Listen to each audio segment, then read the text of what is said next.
Well there, fellow humans, and welcome to this video, and the Halloween event is now available, as you can see. There's a couple of nice rewards in there. You also have this thing for €10, which I don't really see a point in. You got some nice rewards, you can pick one of these two. I don't know which one's better, I'm not going to go much into it, because what I want to talk about today is the Defenders. Because in their event you have rewards, and there are Defender crates. And here you have Defender crates as well, for 15,000 gold, for 15, which means one crate, 1,000 gold. You have all 4 defenders here, and we have no gold. You only have boosters and the XP, so there is no extra rewards here. You have 8% drop chance, which is higher than most crates. However, that results you with roughly about 1 tank per 15,000 gold, and none of these tanks is worth close to 15,000 gold. So again, you are paying way too much for way too little. Because, let's go through the defenders, and let's start off with arguably the worst one. That's the Amx Defender. 2000 DPM, no armor. The penetration is okay. Has 160 alpha damage and only 6 degrees gun vision. Now, it's fast. It doesn't have any armor. It's a very hard tank to play. Obviously, if you are a good player, you can get some performance out of this tank. But overall, it isn't really a great tank in my eyes, and it is certainly overshadowed by better tanks that are at your rate. Same pretty much goes for the IS-3 Defender, which used to be a great tank. You know, I got it for free in like 2015-16, all the way back. Then it used to be an absolutely amazing tank, but since then, obviously, everything around it got better. It didn't really get any buffs. It is insanely inaccurate, so hitting something with this tank is a luxury. It's not very mobile. The armor is still very strong, but overall, it's just not a very good package, especially with the insanely long intra-clip reload of 7.5 seconds. For me, that's not even an autoloader, you know, like, you're just a weird drunk reload, pretty much. Because you can't stay peaked for 7.5k seconds. You can't really make use of that autoloader whatsoever. Which is very disappointing, I'd say. Then, we move on to the T28 Defender. I'd say the Defender, like the IS-3 Defender and the Amx Defender, are worth both somewhere around 6-7k gold in terms of performance. Because like when you sell a Progetto for 8k, if you sell a Amx M4V9 for 7.5k, which are stronger tanks, I would probably put that below and sell it for somewhere like 7k, I guess, both of these. Now we get to the T28 Defender, and this is where it gets a bit more interesting, because this is a weird tank. And I'm very, very split on this thing. I don't really like it because for my taste it's simply too slow, but I'm not quite sure whether I should say that this is a good tank or not, because it's not a good tank, Joe, because it's not really good at camping, and it is not a great heavy either, so it's kind of a combination of tank destroyer and heavy. So how do you call that? You have heavium, but then you have like a destroyer or something. I don't know. Put something in the comments. What do you think? What is the combination between a tank destroyer and a heavy? Put it in the comments, and while you're down there, don't forget to like and subscribe, because that is really appreciated. So yeah, also special shout out to my members who are epic. So yeah, they're over there, which is nice. Now, you can see the mobility is quite meh, which is something that I don't like, so yeah, you're gonna not hear much praise from me on a tank like this. But I gotta say, the gun is somewhat decent, even though it kind of sounds wrong.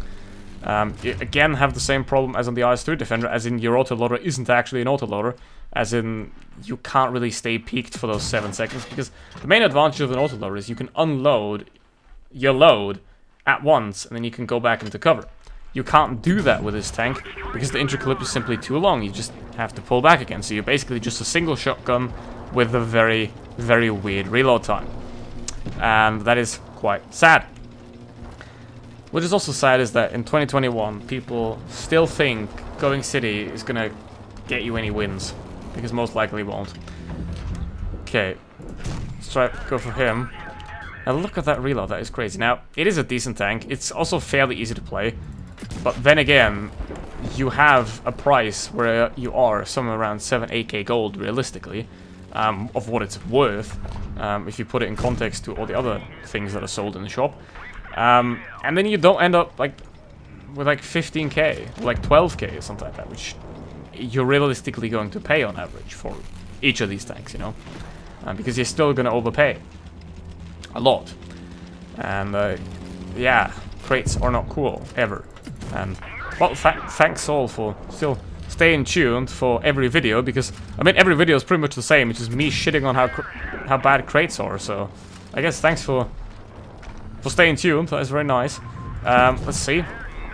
If... Unfortunately, my team didn't stay tuned, and they're a bit dead. But I'm full HP, and it is a... Well, 1v2, because he's a one-shot, so he's probably not going to have too much impact. He's more going to be a distraction role. Now again, the problem I have is only 2000 DPM, which, I mean, is standard for tier 8 these days. Could be better though. And here comes the ammo. I have this weird autoloader. You don't have a lot of gun depression either, and gun depression is one of the most important things in this game. There is not much that is more important than gun depression. A lot of people overlook it, but if you don't have a lot of gun depression, you just can't be effective in most positions. You can't do much. There is nothing you can do. You know, it doesn't matter how much DPM you have, how much penetration you have, how much armor you have. If you don't have gun depression, you can't play half the spots. And that is quite bad. That is quite bad. So yeah, obviously 1v2. I don't know how they evaporated that quickly, but that happens sometimes. I tried my best. I'm up to 3.2k damage. I hope I can get one more shot here into him, but that is pretty much going to be it here for me. As you can see again, the insanely long clip reload is going to deny me from getting more damage, which is quite sad, but I guess that is a decent game for me, and the rest I don't care about. Because if someone isn't able to carry themselves, then they're not my problem. So yeah, got the Valiant Effort, 3.7k damage. That is a nice game, I'd say. And now, we're going to move on to the one tank that might, maybe, possibly, be a good one. If it was sold for like 10k, maybe. That's the maximum I would ever consider for this tank. Consider, not buy, consider. But yeah, that is unfortunate, I guess, that Wargaming likes to overprice all the things. But here's the thing, if you have one great bundle, all the other bundles compared to it are bad. So you just buy the ones that are great, and you leave out the ones that are bad. Because that's the way you get the most effective money for your money. That doesn't make sense, yes. RC, oh. Okay, let's do that. Obviously, this is obviously the one that attracts me the most as well, because it is a medium tank, which is great. Has mobility, armor, decent gun as well. Only has 190 alpha damage, which is quite sad, obviously. But it is, I think, probably the best of the defenders, certainly. And let's see what we can do here. I think they won't be here, because they don't even have a medium. Oh, they are here. Hello, Smasher. Lol. Yeah, now watch me get like 500 damage.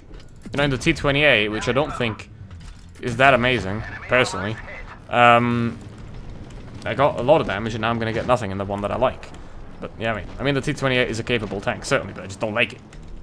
So I still wouldn't buy it for that price. There's always a difference between, is it a decent tank and is it a decent price? And a decent tank at a not decent price is trash. That's what these crates are. You have somewhat decent tanks at not decent prices. At very bad prices most of the time, with the crates. Because here's the thing, if you buy 15, it's likely that you don't end up with a tank at all. You know? So, you're rolling a dice pretty much. And that is not very good. Because statistics are just statistics, that's just the average. It can happen, and it will happen, that you're going to end up without a tank at the end.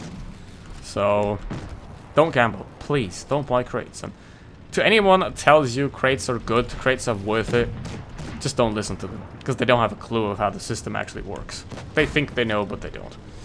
Gambling is designed to separate an idiot from their money. That is the purpose of gambling. So, nope, that's it. And that is it. And we have also separated the good players from the not so good players because we won. Let's go, that was quick.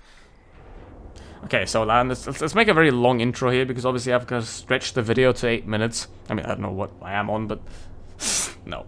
But yeah, basically, to sum up again. Crates, bad. Defender Mark 1, good. Should you buy? No. That's it. Thank you very much for watching. See you for the next one. Goodbye.